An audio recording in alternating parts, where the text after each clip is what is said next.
Okay, so I brought up that point with the please don't buy anything from me, even if I'm a fashion brand. So I don't know if you remember, but there were a few years ago, Patagonia ran a very controversial, very bold ad. And basically, it was a photo of one of their best-selling jackets, like their down jackets. Okay. And on top of the jacket in the middle stood, "Don't buy this jacket." And what they wanted to do is basically, get people thinking of, basically the conscious mindset, right?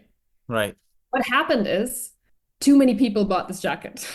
So it actually had a controversy. That's why. So, and at some point in time, I also heard an interview from somebody also working at Patagonia saying, basically talking about this. So, basically saying, like, hey, we want to tell people, we want to actually try to educate people. But then everybody loved the jackets and they loved the controversy of the ad. So, everybody bought the jacket. Basically, too many jackets. And then the same thing happened with t-shirts. And she said that they stopped producing t-shirts in like I don't remember exactly what they said, but they had like a lot of colors available. Okay. And whatever reason, people thought, it's the season, we all need t-shirts, I don't know. And we're doing a good thing if we all buy these t-shirts. And then they stopped for a period of time producing the t-shirts because they sold too many. That is on one point in time a very good problem to have, I guess. Yeah. But even for like things like, and we know that they're very transparent, they're like, it's a good brand, Patagonia. They do a lot like of educational style and something. And even like something like this bold ad, Right. like that boosted their sales, which they would never have thought of in the first place. Exactly. But here's the thing, like just in general, not making any point to Patagonia, not at all. Like I really like the brand, Yeah. but I believe that, there is a point when a brand gets too big, and I can't tell you what too big is. I don't think it has anything to do. I wouldn't, necessarily put it on revenue because it can also be that, you have higher prices and then you reach that Hmm. point earlier. But I think at some point in time, there is a limit which, if you go over, and I think this has a lot to do with production volumes, that if you go over, you have to at some point. So basically, if you grow and you get bigger and stuff like that, then you have to outsource. And the way with outsourcing, that's not typically per se bad or anything, but yeah, if you really want to be transparent, sustainable, ethical, and all of that, like it's a lot of responsibility and accountability There's a for all the other parties, right? So it there's a gets, lot. if you have this kind of big brand like Patagonia or Stella McCartney are running, like it's a big task to have this call sustainable, Right. like in every aspect, because that's just like a lot of work, right? Exactly. So that's right, actually, because I'm just getting started. And as for me, it is very hard to be sustainable. Even though we work with the ethical factories, sometimes we have to, just keep an eye what's Yeah. going on. Or even just keep in contact with them and, keep asking what's going on, how is it? Or, visiting to the factories virtually. So we have to keep in track, and the brands like those, with who has a big production, Yeah. it's very hard. We all know that we cannot be 100% sustainable.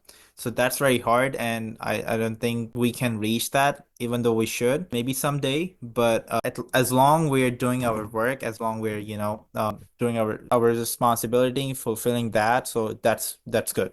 I So, think, to be mhm. honest, I would even add a point, sorry, that, I think there's no point in, okay, here's a controversial statement from me. Hmm. I think there is no point in being 100% sustainable. I'm not even sure if you can be that. I'm not even sure if you can. To me, it's more like sustainability is for me not, it's a concept for me, which I try to align with along the process. Hmm. Okay.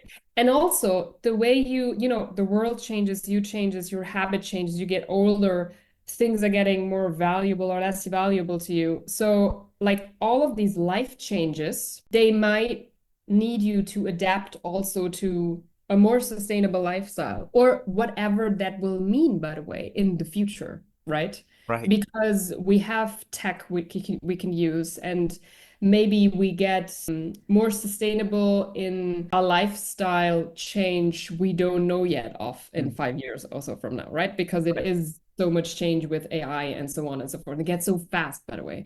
So for me, it's more like, there is no point in being like 100% sustainable right now. It's more like, like along the process, make it as sustainable as possible, like for everybody to join this conversation and put our Exactly. minds together. But Right. because this, then you can, I think for me, like this, you can have the biggest impact Mm, to like all of our lives. right. So I wouldn't, I've never been somebody who was trying to be perfect or like aiming for perfection because I think perfection is, I'm not even sure what it is, but I am very sure of the fact that, first of all, I think it's going to be very boring. Okay. You're not into like you always have to stand out for something. They have a concept that here's the thing. So you have something which works, right? Right. Clothes or something. And at some point in time, somebody said like, "Oh, we can have, nylon or whatever, basically plastic, and our margin is higher. So we reinvent the wheel, right? So now we're saying, nylon is all good and stuff, and it's very for longevity, of course, right? Our polyester friends. Mhm. But, the thing is here now, we have to reinvent the wheel again because the way we invented it for capitalist reasons, because just the margin up just higher and it's very cheap, right? So now we're going back to how can we make a Lululemon pants, but and sell it for maybe the same as what we sell it now. I don't know what it costs, like $100 or something like that. But with less wasteful impact to the planet, right? Exactly. No, I totally agree with you, Easy. The way you explained it is so beautiful. And say that's the It's same meaning. awesome. You actually caught my words. That's the same Yeah. thing I wanted to say and convey the Okay. message. So that's actually wonderful. And that's the thing. That's a mindset we should have at least when we are in this industry. We're Yeah. making that's why, the manufacturer, even the brands, sourcing new technologies where we can track or at least get better than before. So this is a thing that we're consciously going up by the time, and we'll be getting better, not perfect, but we'll be getting better a lot by the time. So I Yeah. believe that's a way to go with, and at least be conscious whatever we're doing. Right. Yeah. Yeah. Exactly. So what I have a question. So what is the Yeah. one thing that you wish people knew about the ethical production? The It came up production, very exactly, specifically ethical production. production. Exactly. So first of all, I would like for people to understand that whatever they're wearing, Hmm. it's not made by robots. And this would help, I think, a lot, right? Right.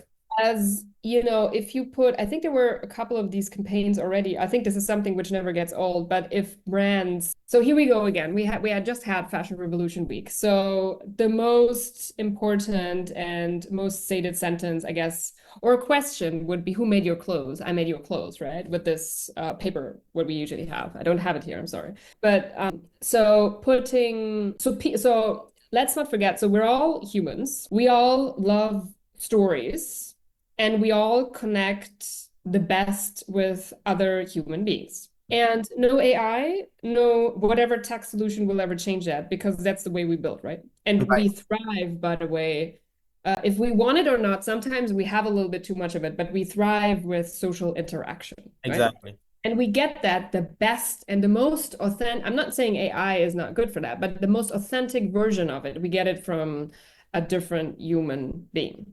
Exactly. So advertising, the final product, let's say any type of clothes, with like people who say like this is made by Leon from Belgium in da da da, or like in Bangladesh or whatever have you, right? So this connects, and these connections should never be like, understated. And whenever you have a connection with somebody, especially if you've never met that person, because how is the possibility that I would know the person who's working in Bangladesh, maybe doing a suit or like pants or whatever for Hugo Boss, a German fashion brand, right? How would I know that? So that's not. And that's, I guess, a pretty bold statement to make, but it's kind of like we should, and that's the thing which will take a little bit of time, but that's what we're here for, right? For Right. the messaging, for people to understand that this human connection, like all of these people who are working on making clothes, that's an asset for any brand, whatever you might, if we go to the luxury space, then everybody's talking about, even like in sustainable fashion, what I really like about it, it's like the craftsmanship, like so going back to the roots, like the heritage.